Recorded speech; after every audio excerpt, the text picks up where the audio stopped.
విమానాల్లో అనుచితంగా ప్రవర్తించే ప్రయాణికులపై ఉక్కుపాదం మోపేందుకు పౌర విమానయాన డైరెక్టరేట్ జనరల్ డీజీసీఏ సిద్ధమైంది.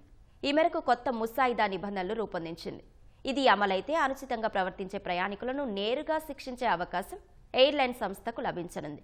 గతంలో స్వతంత్ర దర్యాప్తు కమిటీ నిర్ధారిస్తేనే ఈ శిక్ష పడే అవకాశం ఉండేది.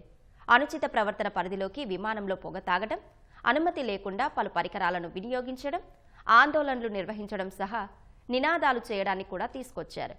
నిబంధనల ప్రకారం సైగలతో మాటలతో వేధింపులకు గురిచేస్తే 3 నెలలు, భౌతిక దాడులు లైంగిక వేధింపులకు పాల్పడితే ఆ వ్యక్తిపై 6 నెలల వరకు నిషేధం విధించే అవకాశం ఉంది.